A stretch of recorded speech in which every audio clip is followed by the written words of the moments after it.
partager ces moments avec vous, c'est ce qui est le plus important. Amen. Je tiens à votre disposition, on a parlé hier, un livre et une brochure d'études. J'en ai plusieurs autres en préparation, mais pour l'instant c'est la seule que j'ai. Ce livre sert à me soutenir, à me financer dans cette année, puisque nous ne dépendons d'aucune église. Mais au-delà de ça, c'est pour moi un long cheminement spirituel. Ça m'a pris quelques années pour l'écrire, il a fallu tout un temps de maturation, parce que le sujet est vaste, le sujet est magnifique, et il faut du temps. J'ai voulu partager avec l'Église ce que le Seigneur m'a appris de lui-même, ce que j'ai pu étudier. Alors dans ce livre, surtout ne pensez pas qu'il y a tout sur Jésus, parce que c'est impossible. Mais mon projet, c'était de partager avec vous qui est Jésus, de la terre jusqu'au ciel. Jésus, fils de David, fils d'Abraham. Jésus, le prophète. Jésus, le maître du sabbat. Jésus, le serviteur de Dieu. Jésus, le grand prêtre. Jésus, le Christ. Jésus, le Fils de Dieu, le Fils de l'homme. Jésus, la parole. Jésus, Dieu. Et c'est un chemin ainsi de la terre jusqu'au plus haut des cieux, pour découvrir la personne et le ministère de Jésus. Et puis l'étude j'ai un peu pris hier soir, un chapitre de cette étude sur les dons. Voilà, tout ça c'est à votre disposition à la sortie si vous le souhaitez. Merci. Ce soir, quelques diapos vont accompagner ce message. La thématique de base va vous surprendre. Et peut-être vous rappeler de vieux souvenirs, bons ou moins bons, je ne sais pas. Mais nous allons faire des mathématiques. Oh, comme j'aime pas ce pasteur. Moi, j'aime pas l'école. On va faire des maths ce soir. Rassurez-vous, elles vont être très simples. Et surtout, ce sont des maths merveilleuses, parce que ce sont des maths de Dieu, des maths tirées de la Bible. Et je pense qu'elles vont vous faire du bien, parce que je crois qu'il y a un message de Dieu, pas simplement pour l'Église, mais pour votre Église. Gloire à Dieu. Comme hier soir, vous allez voir que je vais essayer d'aller au-delà de la manière dont les choses sont écrites ou présentées dans nos Bibles françaises. Et je sais que parfois ça peut amener un peu de questions, de confusion, mais le pasteur regarde les choses et puis c'est écrit comme ça, et puis il nous amène à considérer d'une autre manière. Il dit que ça aurait pu être traduit d'une autre manière, mais alors est-ce que nos Bibles sont fiables? Est-ce qu'on peut vraiment se confier? Ce que je veux vous dire, c'est que la Bible, dans sa langue d'origine, l'hébreu et le grec, est parfaite. Les Écritures sont parfaites. Et les traductions que les hommes en font sont perfectibles. Elles sont perfectibles. C'est pour ça qu'on est sans cesse en train de travailler le texte biblique. On s'enrichit de la connaissance des révélations des uns des autres, et on essaie d'avancer plus loin pour comprendre toute l'essence de la parole du Seigneur. Mais rassurez-vous, ce qui est écrit ici est fiable. Et c'est sur des choses... Non, ce que je dis n'est pas là pour remettre en cause ce qui est écrit dans la manière dont c'est présenté en français, mais pour essayer d'en tirer de nouvelles saveurs, de nouveaux parfums à partir de ce qui est dit dans la langue d'origine. Mais ce qui est là est fiable, je vous le dis encore une fois. Ce soir, où est-ce que j'ai mis ma télécommande? Je l'ai oublié sur la table, pas tout. Merci. Ce soir, nous allons donc parler de la croissance de l'Église. Donc, qui dit croissance dit forcément un peu mathématique, d'accord?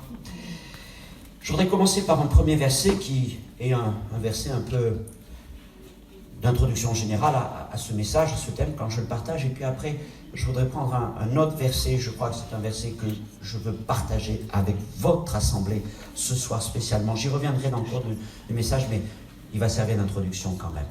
D'abord, Acte 9, 31, où il est écrit...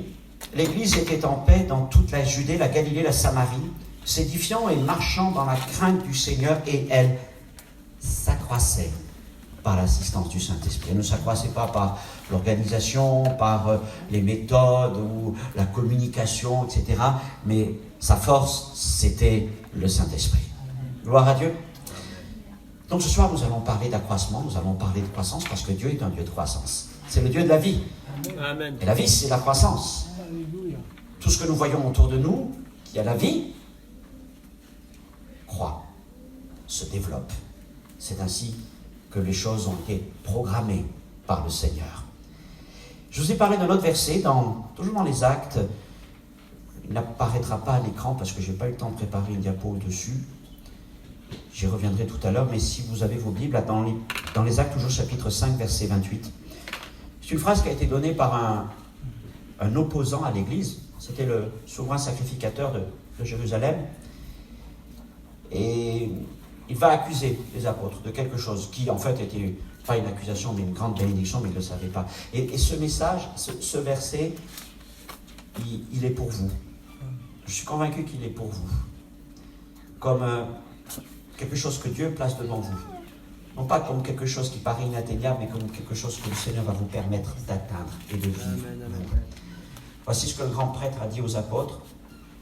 Et voici, vous avez rempli Jérusalem de votre enseignement. Et la pensée qui était sur mon cœur ce soir, c'est que vous allez remplir Saint-Maximin, les villages aux alentours, du nom de Jésus. Je crois que vous êtes dans cet élan-là, dans cette dynamique-là, de remplir cette ville du nom de Jésus. L'enseignement de Jésus, de maisons où l'on prie Jésus, de lieux où on se rassemble autour de la parole, dans la prière et dans la foi. Et ce n'est pas quelque chose qui est inatteignable, c'est quelque chose que vous allez atteindre et que vous allez vivre. J'en suis convaincu. C'est une parole que je voulais laisser sur votre cœur. Jésus a laissé cette parole, vous la connaissez bien, Acte 1:8, aux apôtres avant de remonter vers son Père. C'est un peu la vision générale du livre des Actes. C'est un programme qui ne concernait pas simplement les apôtres, mais un programme qui a accompagné l'Église depuis bien des générations maintenant et qui est encore aujourd'hui tout aussi valable. Le Seigneur a dit aux apôtres, vous le savez, vous serez mes témoins à Jérusalem, dans la Judée, la Samarie et jusqu'aux extrémités de la terre. Et il y a là en quelque sorte trois groupes de régions: Jérusalem, la proximité, Judée, Samarie, un peu plus loin, et les extrémités de la terre, c'est loin, on ne sait pas trop où ça s'arrête, ces extrémités. Et c'est un peu la manière de lire le livre des Actes. 3 temps, 3 développements, 3 évolutions sur lesquelles nous allons revenir ce soir.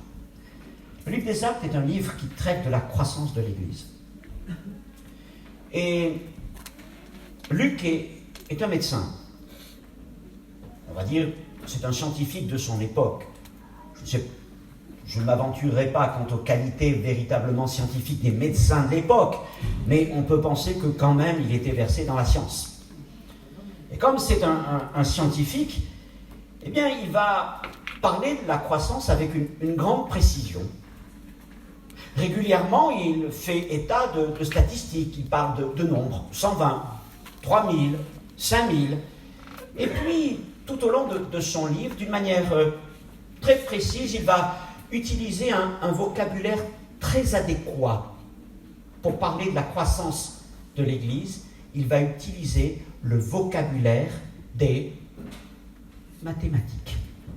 C'est ce qu'il y a de mieux, n'est-ce pas? Simplement, cette précision, parce que les scientifiques essayent d'être précis, cette précision nous demeure un peu cachée dans le livre des Actes, encore une fois par un manque de perfection, un manque de cohérence dans le choix des mots. Une fois, un mot est traduit d'une manière, l'autre fois, il est traduit d'une même manière. 2 mots différents sont pourtant traduits par le même mot. Ok, l'idée générale y est, mais ça manque. On pourrait affiner tout ça.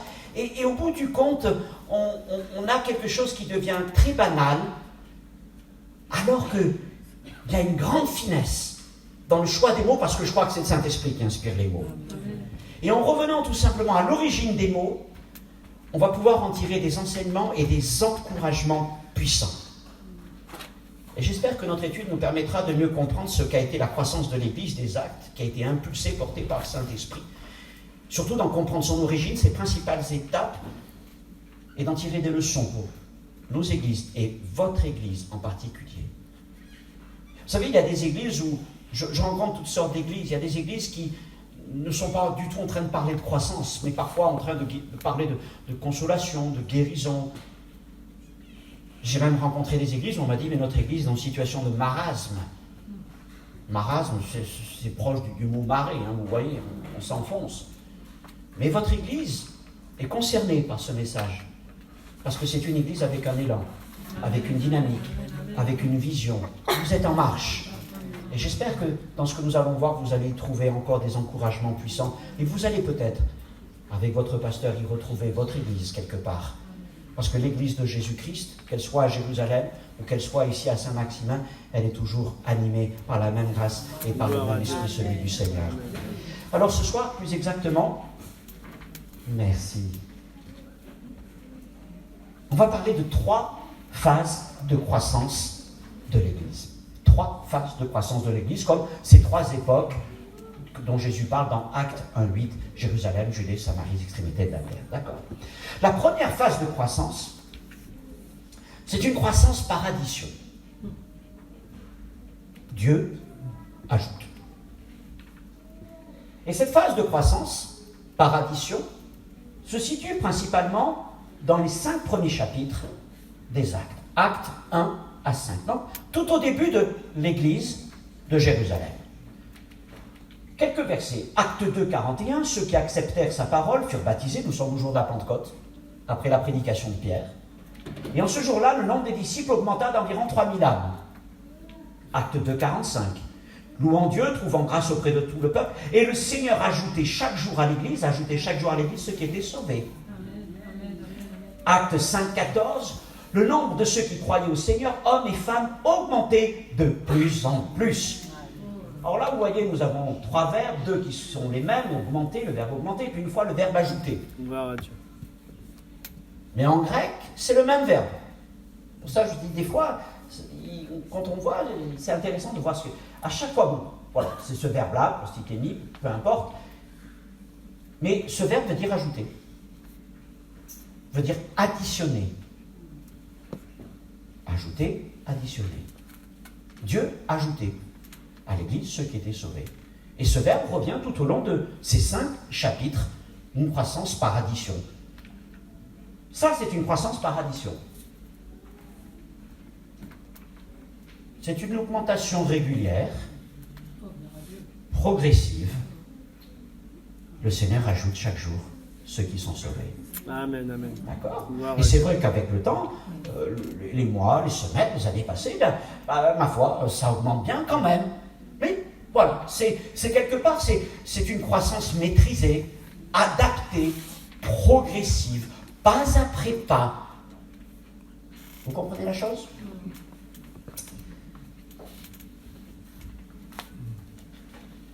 L'Église de Jérusalem a donc connu cette première phase de croissance par addition. Et je voudrais évoquer 3 raisons de cette croissance. La première, c'est la Pentecôte. Alléluia. Parce que le Saint-Esprit est celui qui déclenche. Amen. Jésus a dit que vous recevrez une puissance. Le mot puissance, c'est le mot dynamis, qui a donné en français dynamique, et même dynamite. Donc c'est lui qui met une dynamique, c'est lui qui met un élan, et c'est lui qui nous pousse en avant.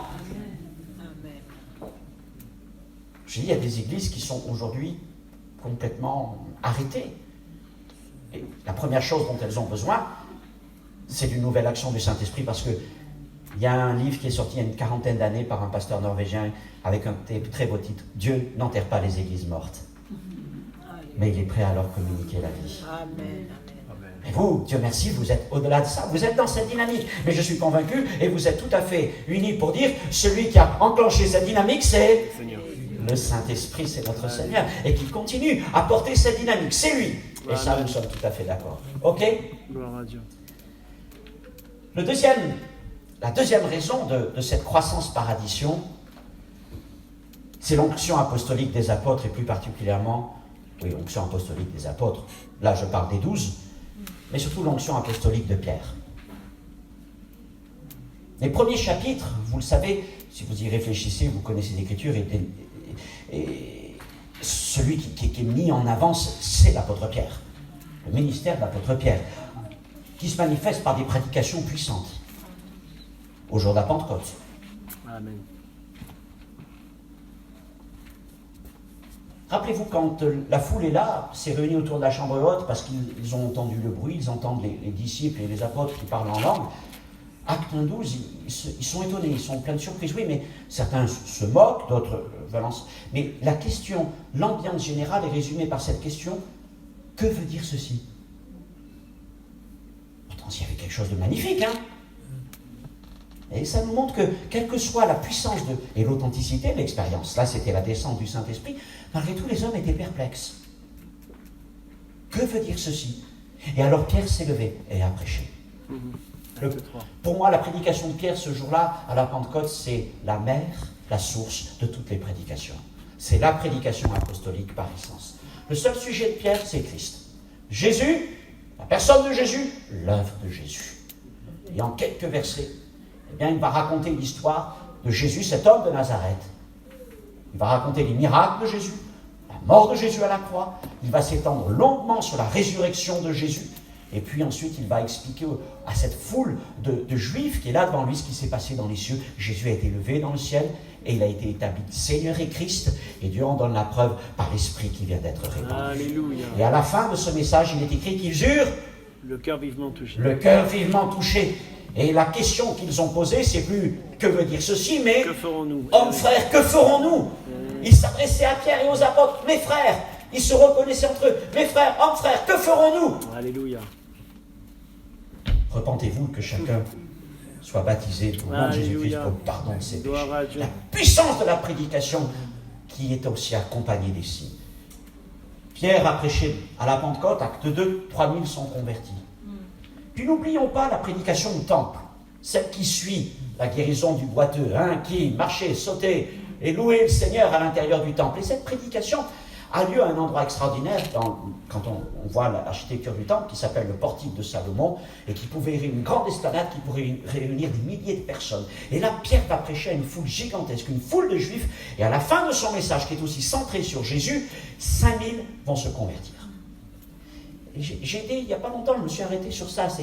On insiste surtout sur l'expérience de la Pentecôte et la prédication de Pierre à la Pentecôte, mais n'oublions pas Acte 3. Parce que à la Pentecôte, Pierre va prêcher, c'est dans un petit quartier un peu éloigné de la ville, là où il y avait la chambre haute. Mais dans Acte 5, il va prêcher au cœur même du temple. À l'intérieur du temple, il prêche. Acte 3 à l'extérieur de la ville, Acte 5 à l'intérieur de la ville. Acte 3, pardon, à l'intérieur de la ville. Et Dieu est capable de nous amener à prêcher, non pas simplement dans un petit coin quelque part, mais au cœur même de nos institutions. Et ce jour-là, suite à la guérison de ce boiteux, magnifique guérison, eh bien, le Seigneur a permis que 5000 hommes se donnent à lui à l'écoute de la parole du Seigneur. Des prédications apostoliques, des prédications, l'onction de Pierre, dans les messages, dans la proclamation de l'Évangile, mais ne l'oublions pas aussi, des prédications accompagnées de manifestations surnaturelles. Gloire à Dieu. La parole et les signes. Eh oui. Amen. Ça, c'est la démonstration d'apostolat. Et il y a beaucoup de versets qui parlent de signes, de miracles dans les premiers chapitres des Actes, mais j'en retiens deux expressions. Acte 4, 16. Là encore, c'est les chefs juifs qui vont dire, suite à la guérison du boiteux, ils vont parler d'un miracle signalé.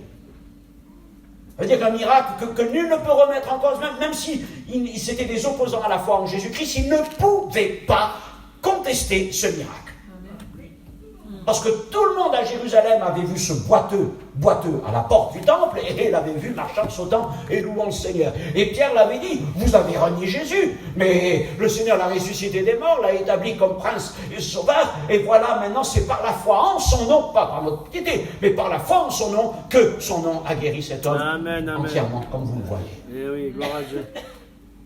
Pardon. Un miracle signalé. Nous avons besoin de miracles signalés. Amen. Je crois que le Seigneur est capable de donner des miracles signalés.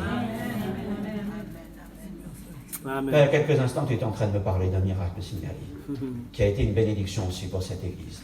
Et Dieu est encore capable de vous en amener, non seulement au milieu de vous, mais dans cette ville. Amen. Et la foi et l'onction de Pierre étaient tellement extraordinaires que...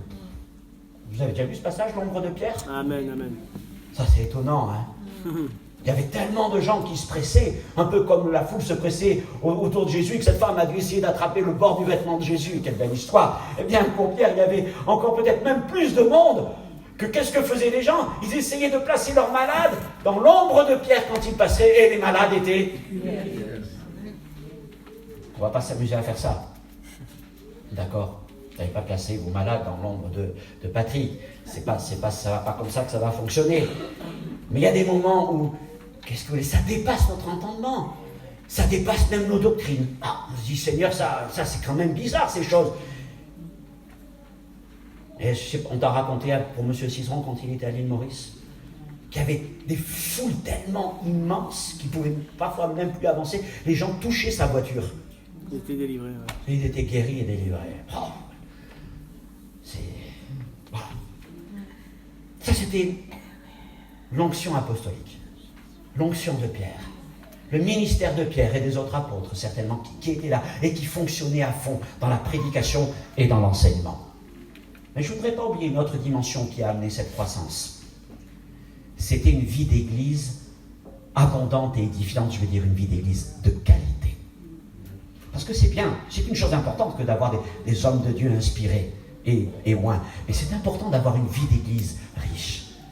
Je ne peux pas rentrer dans tous les détails, c'est toute une prédication en soi, mais ce que j'aime beaucoup dans cette église, un équilibre entre le temple et les maisons, acte 5, 42. Ils se réunissaient tous les jours au temple, et le soir ils se réunissaient dans les maisons. Alléluia. Temple, maison, aujourd'hui nous n'avons plus de temple, ou nous réunissons des maisons ou ailleurs, mais ce que je veux dire, il y avait les temps pour les rassemblements de masse, et les temps pour se retrouver dans plus petits comités. Des temps pour prier, louer Dieu ensemble, et des temps pour veiller les uns sur les autres. C'est dans ça qu'est l'équilibre. Après, la forme que ça prend, ça c'est autre chose. Mais cet équilibre entre l'Église en son ensemble et les individus qui ont besoin aussi qu'on prenne soin d'eux. Une vie d'église du pain dans les prières, il est écrit. Il y avait une richesse de vie spirituelle qui était là au sein de cette Église, qui fait que chacun grandissait, on pouvait se développer. Je ne peux pas prendre tous ces détails, rentrer dans les détails, ce soir le temps nous manquerait. Et puis il y avait aussi des disciples attachés à leur Église, et les uns aux autres. Et les uns aux autres. On le disait hier soir, membres les uns des autres. Acte 2, 46, 4, 32, 35, c'est des merveilleux passages. Si vous notez, vous pourrez les retrouver. Où il dit que la multitude n'était qu'un cœur, qu'une âme. Amen. Et il y avait une solidarité, une générosité qui se manifestait, notamment à l'égard des plus faibles. Pour moi, un verset extraordinaire et qui est toujours un défi pour l'Église d'aujourd'hui, Acte 4, 32, il n'y avait parmi eux aucun indigent. Amen. Gloire à Dieu. Aucun pauvre. Et je crois que c'est un défi pour toutes les églises de veiller. On ne peut peut-être pas assurer tout, on ne peut peut-être pas forcément trouver du travail, trouver des logements à tous. Bon. Mais des fois, on peut faire plus que ce qu'on pense. Mais il y a des choses dans lesquelles on peut faire beaucoup. Et je crois que c'est important aussi, cette solidarité. D'ailleurs, il est écrit juste après, et une grande grâce reposait sur eux. Parce que le Seigneur voyait cette unité, cet amour. Donc, les trois raisons, le Saint-Esprit, la Pentecôte, l'onction apostolique de Pierre et une vie d'église riche, abondante et stimulante pour l'ensemble des croyants. Et les effets de cette croissance, de 120 à 3000, de 3000 à plus de 10 000. Et la conclusion de cette première phase de croissance, c'est le message, c'est le verset que je vous donnais tout à l'heure. Et voici, vous avez rempli Jérusalem de votre enseignement. Amen, amen. Et ma conviction, c'est que vous êtes en route. Vous êtes dans cette phase de croissance. Gloire à Dieu. Et viendra le moment, rapidement, j'en suis convaincu, où vous allez atteindre cet objectif de remplir Saint-Maximin et les villages de l'enseignement de Jésus. L'Esprit de Dieu est agissant au milieu de vous. Je crois que je ne suis pas là pour le flatter ou quoi, mais voilà, vous avez un homme de Dieu qui est venu avec son ministère, avec son onction, qui a donné sa vie pour cette Église, et le Seigneur a agi à travers lui. Et je vois l'Église que vous êtes, je ne vous connais pas, mais j'essaie de vous observer les uns les autres, et il persévérait. Un peu plus loin, il est écrit avec assiduité. Il se retrouvait avec assiduité, pardon, j'aurais pu le dire ce soir, assiduité, pardon. Et c'est le même mot en fait en grec. Vous savez, il y a différentes façons d'être persévérant. Il y a persévérant parce que c'est une obligation. Bon, j'y vais, ok, je persévère. Mais on persévère. Ok, allez, on y va ensemble. Ouais. Mais à Jérusalem, c'était pas ça. On persévérait parce qu'on était bien ensemble. Parce qu'il y avait de la joie. Parce qu'on avait envie de se retrouver ensemble. Parce qu'on avait envie de servir Dieu, de prier, de louer le Seigneur ensemble. Et je crois qu'il y a cette joie-là. Au milieu de vous, vous n'êtes pas là parce que vous persévérez parce qu'il faut le faire, mais parce que vous avez envie d'être ensemble. Okay. Donc, voilà, vous êtes dans cette phase-là. Et rappelez-vous mon graphique, la ligne s'élève. Et le Seigneur ajoute, et il va continuer d'ajouter. Toujours dans cette progression. Et ça fait quelques années que vous êtes ensemble. Et ça progresse. Bon, peut-être que parfois il y a eu quelques accidents, mais peu importe, avec le temps, ça progresse. Amen. Gloire à Dieu.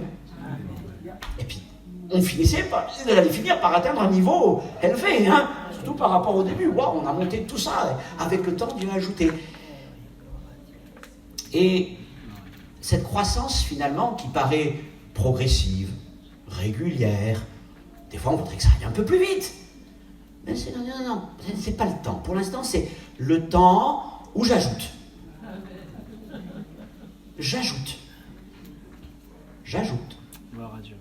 Mais ça s'élève. Et avec le temps, dans Jérusalem, tout le monde au temple savait que là-bas, dans ce coin, cette grande foule, c'était les chrétiens. Les disciples, on ne les appelait pas encore des chrétiens. Que partout dans les rues de Jérusalem, telle maison, c'est un lieu de prière. Cette autre maison, c'est encore un lieu où ces disciples de Jésus se réunissent. Et là, à ce moment-là, sur la place, c'est aussi des... Et ainsi de suite, partout. Et dans toutes ces maisons, eh bien, Dieu est en train de préparer des hommes. Il prépare des hommes. Ils sont là, à l'écoute de l'enseignement des apôtres, se laissant former par le Saint-Esprit, grandissant dans la foi, dans la prière. Et ils sont là dans l'Église. Et vous êtes là dans l'Église. Et puis l'Église s'est donc développée. Et est arrivé un moment où cette croissance a basculé. Elle est devenue tellement élevée, cette croissance par addition, et il y avait un tel entrain, il y avait un tel nombre, une telle masse, que d'une croissance par addition, on va évoluer vers quelque chose de nouveau, vers une nouvelle dynamique.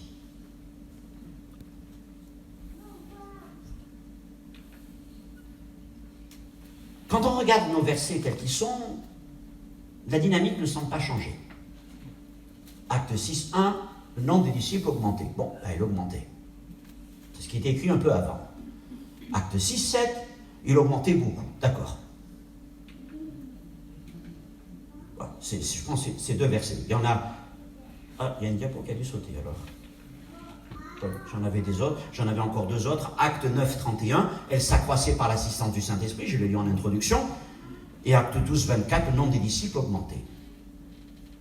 Donc on a augmenté. C'est ce qu'on avait dans les premiers versets. Dans acte 1 à 5, ok, augmenté, oui. Sauf que c'est plus le même mot en grec. Oui, je crois que j'ai... Ah. Ça a sauté. Bon. J'ai perdu une diapo. Ou alors, elle a peut-être été oubliée, la diapo, je ne sais pas, parce qu'on a eu un petit problème technique. Restons sur cette diapo, je me concentre. Les deux verbes qui sont là, augmenter, traduisent un nouveau verbe en grec. Et en fait, Luc va changer de dimension. Il ne va plus parler d'addition, mais il va utiliser un nouveau verbe, plétuno en grec, qui veut dire multiplier. Et à partir du chapitre 6 jusqu'au chapitre 12, chaque fois qu'il est question d'augmentation ou d'accroissement, ce n'est plus une addition, c'est une Multiplication. Et là, on rentre donc dans une nouvelle phase de croissance. Je peux vous... Est-ce que vous pouvez me redonner la main ou c'est moi qui suis bloqué? Ah.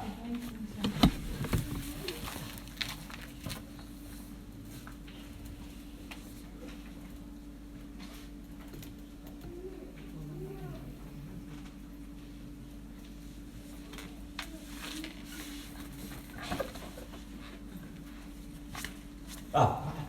Vous vous rappelez la courbe de tout à l'heure, la ligne droite? Progressive, régulière. Mais maintenant, à partir d'acte 6, c'est un avion qui décolle.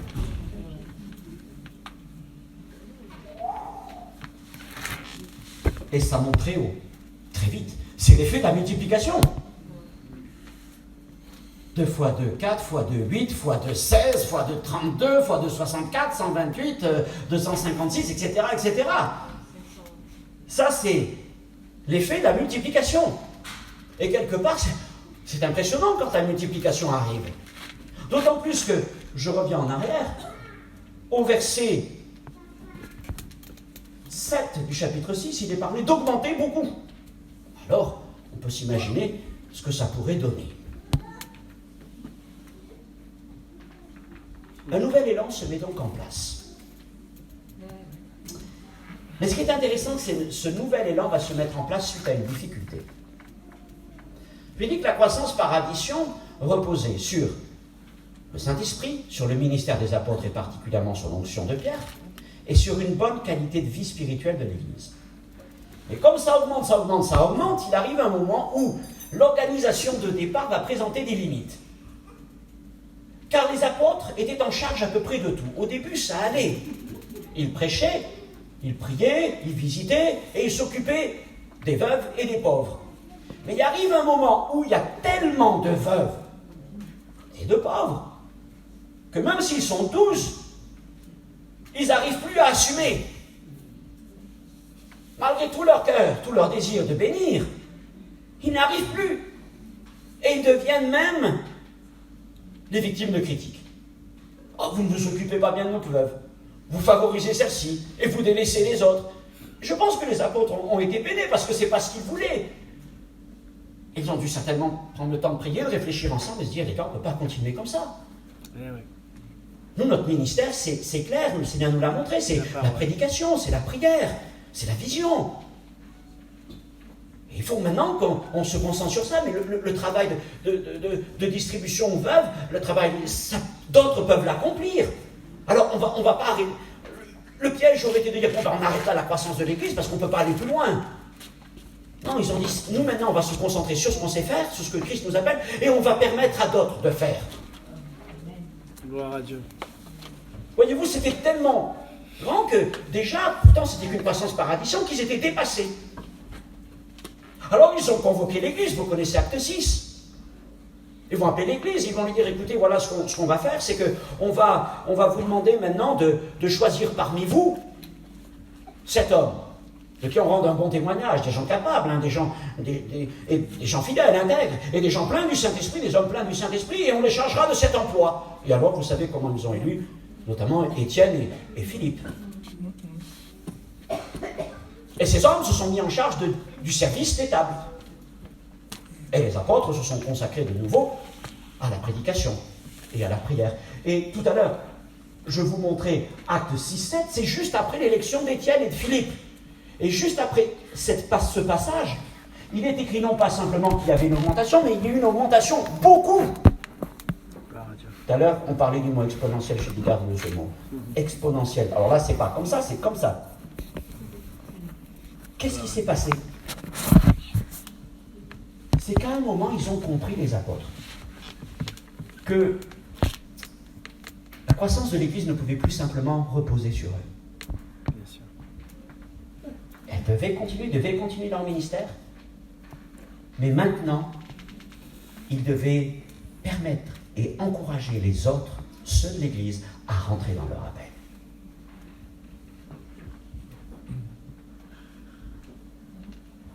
Et les gens qu'ils ont appelés ne sont pas allés les chercher loin, ils sont allés les chercher au milieu de l'assemblée. Où étaient ces gens? Dans la maison. Et pendant tout le temps de la phase de croissance, eh bien, la paradison, il grandissait, il grandissait, il grandissait. Et puis un jour est venu le temps où ils ont dû être révélés. Et ils ont été mis en place. Et à travers eux, le Seigneur a commencé à agir d'une manière extraordinaire. L'Église avait donc grandi par addition suite au ministère et à l'onction de Pierre, ministère des apôtres. Et maintenant, elle commençait à croître en multiplication, alors que plusieurs autres leaders se lèvent.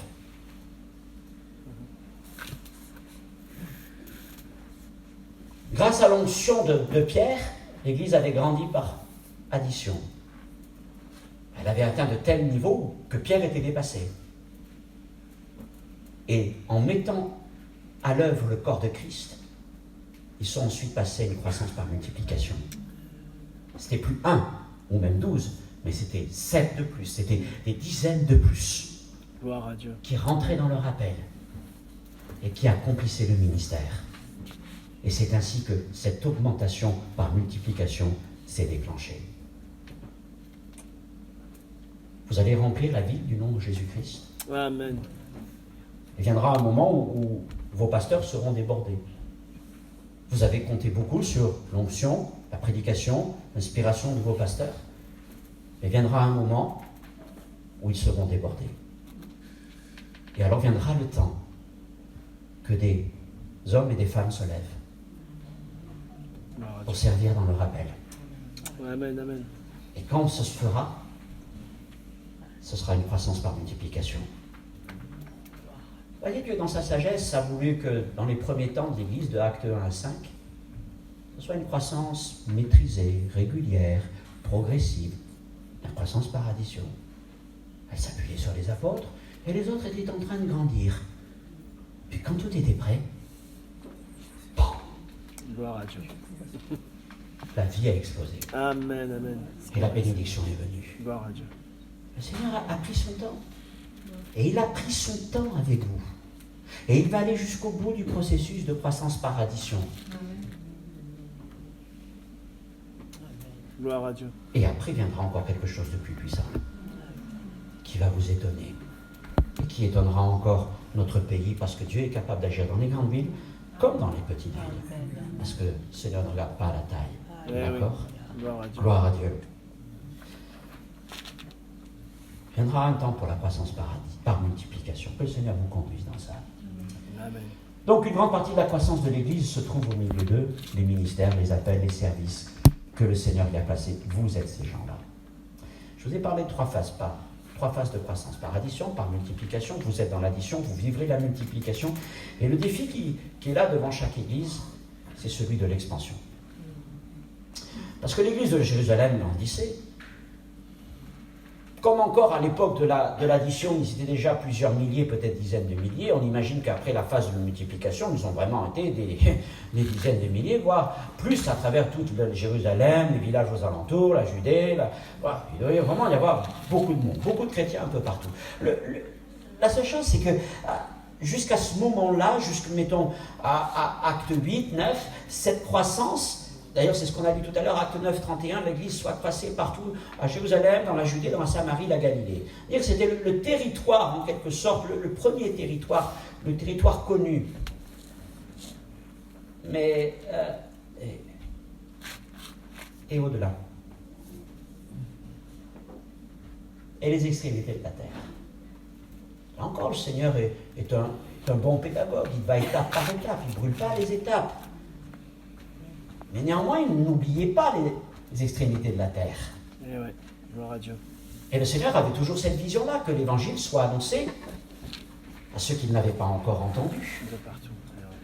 Et c'est là que l'Église va devoir rentrer dans une nouvelle phase de croissance qui va les obliger à aller au-delà de leurs limites, au-delà de ce qu'ils connaissent, au-delà des gens qui leur ressemblent, qui parlent comme eux, qui vivent comme eux, pour aller vers des gens différents. Et ça, c'est la croissance expansive, c'est la croissance missionnaire.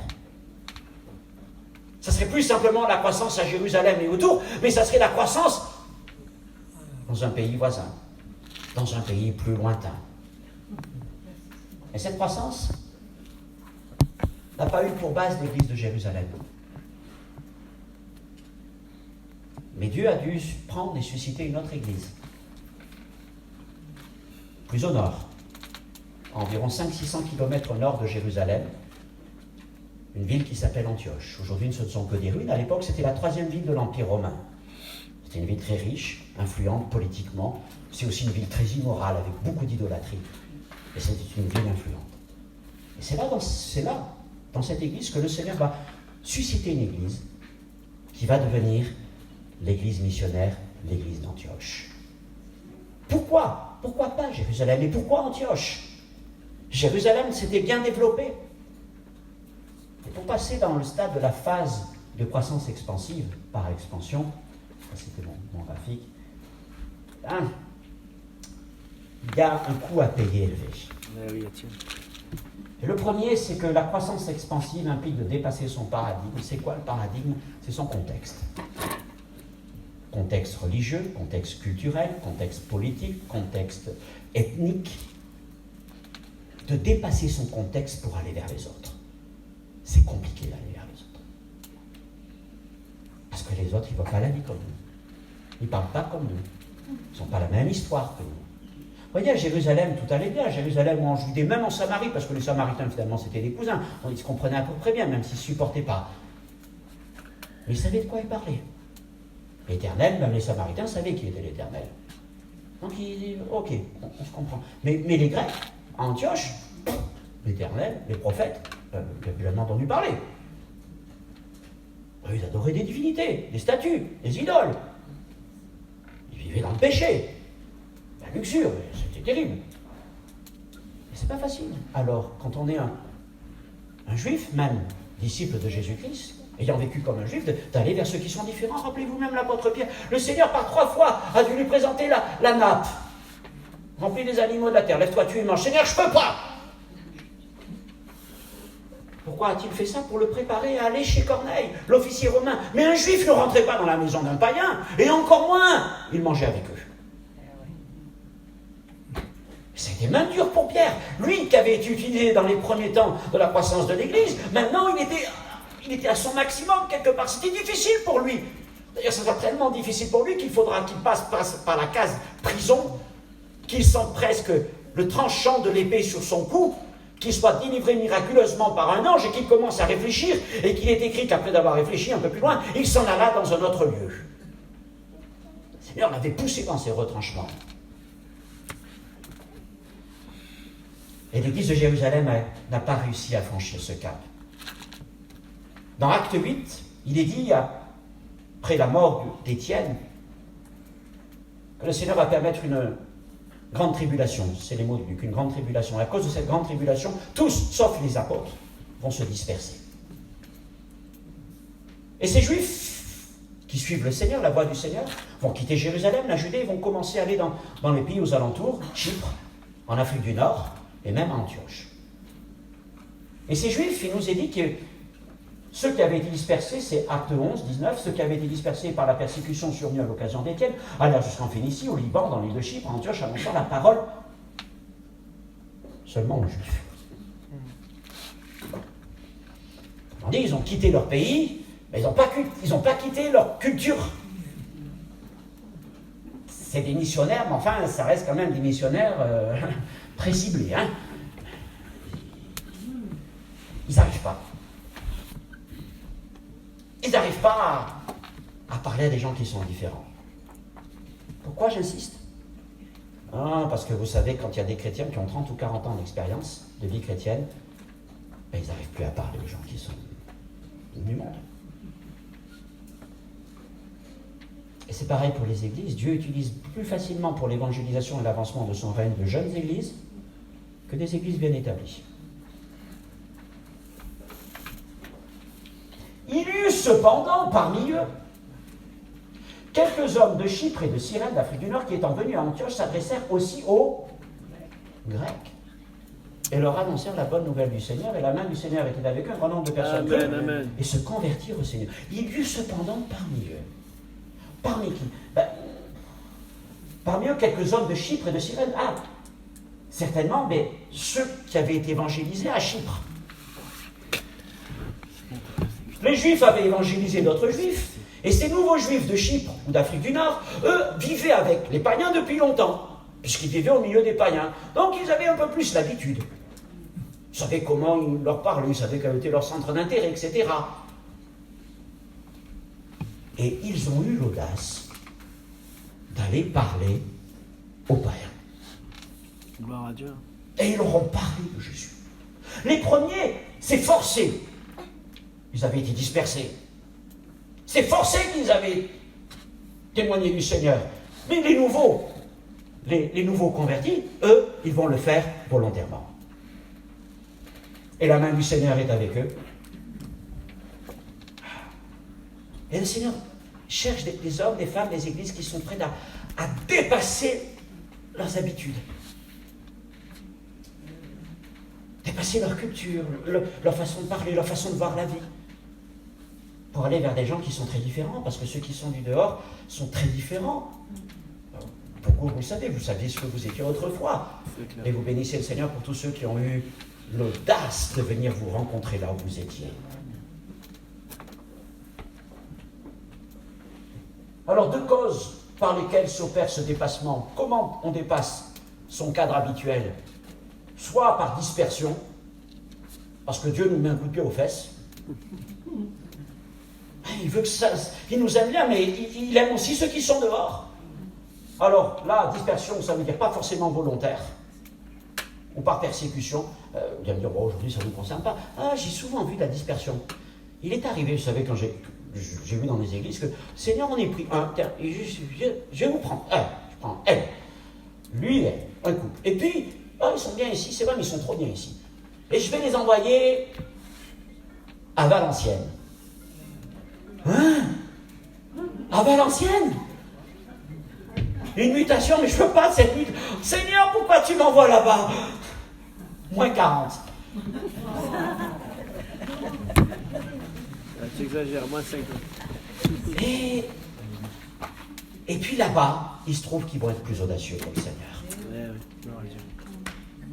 Ça, c'est aussi de la dispersion. Mais ce qui est mieux, c'est l'essaimage. Quand on a en cœur de répondre à l'appel du Seigneur, de dire, Seigneur, comment est-ce que je peux atteindre mon prochain? Alors, ça se voit mal sur la diapo. Oh, mince. Pardon. Ça se voit mal sur la diapo, mais il y a plein de petits points jaunes qui sont autour. Ça, c'est Jérusalem a atteint son environnement. Mais Antioche, elle a envoyé. Elle a envoyé. Il y avait des prophètes et des docteurs dans l'église d'Antioche. Ils servaient le Seigneur ensemble dans le jeûne et la prière lorsque le Saint-Esprit dit « Mettez-moi à part Barnabas et Saul pour l'œuvre à laquelle je les ai appelés. » Et ces hommes sont partis au loin pour prêcher la parole du Seigneur. La croissance expansive aussi implique de développer une vision apostolique. La vision pastorale, c'est la vision la plus courante. La vision pastorale rassemble. Et la vision apostolique envoie. Gloire à Dieu. Il faut l'équilibre. Ça peut poser quelques tensions, n'est-ce pas? Le pasteur rassemble. Et voilà, la pension apostolique envoie. Et je pense que quelqu'un vraiment qui est, sans être forcément apôtre, mais un apôtre, quelqu'un qui a cette vision missionnaire, cette vision apostolique en lui, est concerné par ce qu'il envoie. Mais il ne s'agit pas d'opposer les deux, il faut les deux. Les deux ne sont pas en contradiction. Les hommes peuvent être en tension, mais quand les deux travaillent ensemble, ils accomplissent l'œuvre du Seigneur. Un mouvement de rassemblement qui envoie ensuite. Jérusalem n'arrivait pas, ils voulaient rassembler, ils étaient habitués. Mais à Antioche, dès le début, on était dans une vision apostolique.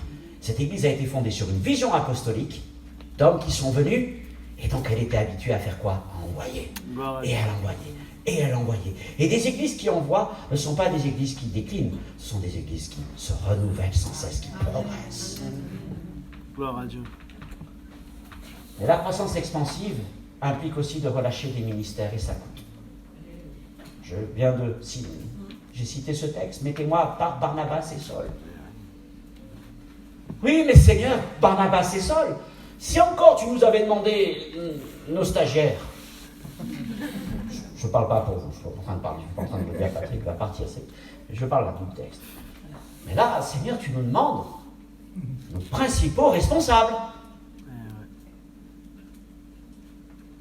Tu nous demandes Barnabas et Saul. Après, il restera que les seconds. Comment on va faire? Et c'est pas ce qu'ils se sont dit. Le Seigneur a parlé. Alors ils ont prié, ils ont jeûné, ils leur ont imposé les mains et il les laissa partir. Gloire à Dieu. Ça coûte. Hein? Oui, oui. Ça coûte la vision apostolique. Et les églises qui rentrent dans cette vision-là, elles acceptent de perdre. Mais on sait que celui qui perd pour la cause du royaume de Dieu, il retrouve au centuple. Et ça, c'est la promesse du Seigneur. Amen, amen. Cette église a peut-être perdu Barnabas et Saul, Barnabas et Paul, mais elle a permis que des milliers puissent entendre l'évangile. Gloire à Dieu. Et que l'évangile se répande à travers tout le bassin méditerranéen et vienne aussi jusqu'à nous. Voilà la phase d'expansion, la phase de croissance par expansion. Donc, ce soir, je vous ai parlé de ces 3 phases de croissance qu'on retrouve dans les actes des apôtres. Par ajout, par multiplication et par expansion. Que Dieu vous permette un jour de vivre ces 3-là. C'est ce que vous voulez. Je ne suis pas en train de prophétiser ces choses. Je dis c'est ce qui est écrit dans la parole. Et si nous suivons la voie du Seigneur, vous vivrez ces choses-là. La question, c'est de savoir, bien sûr, jusqu'où vous voulez les vivre. Gloire à Dieu. Parce que des fois, on dit, Seigneur, là, ça suffit. Rappelez-vous, le roi Joas. Une flèche, 2 flèches, 3 flèches. Mais pourquoi t'es-tu arrêté là? Tu aurais dû frapper 5, 6 fois et tu aurais vaincu tes ennemis jusqu'à leur extermination, lui dit le prophète Élisée. Jusqu'où frapperez-vous? Jusqu'où oserez-vous aller? Gloire à Dieu. Mais ce que je vous dis, c'est que vous êtes dans une phase d'ajout, d'addition. Votre Église avance, elle progresse, elle progresse, elle progresse.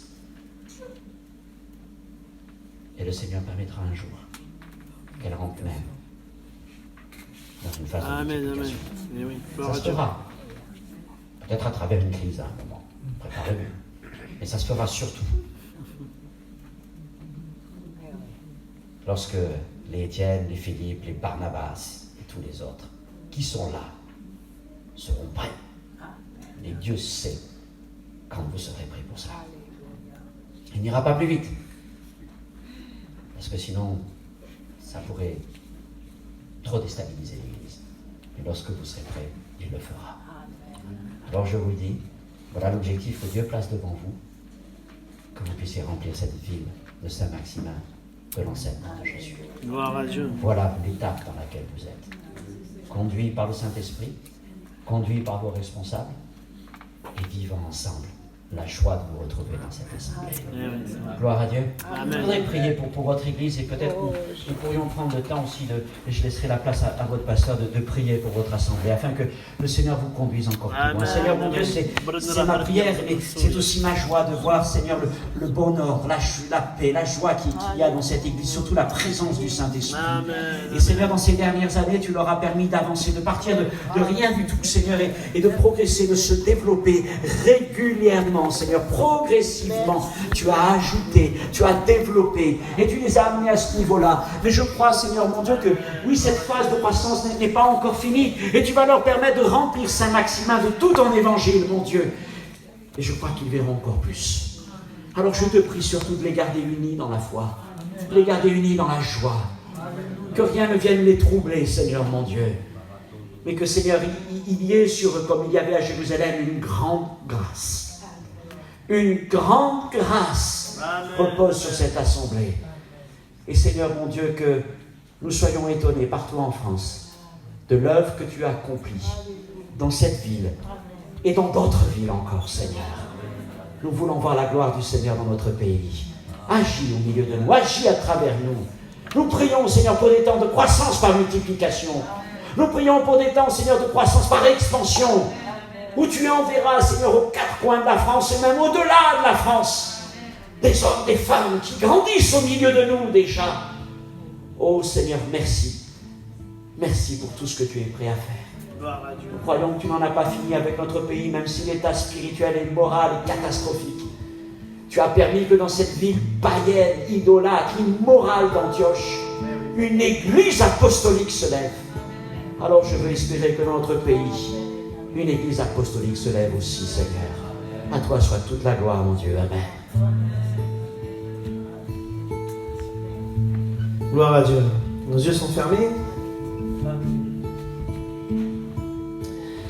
Te remercions, Seigneur Jésus, parce que on peut être des fois les raccourcis.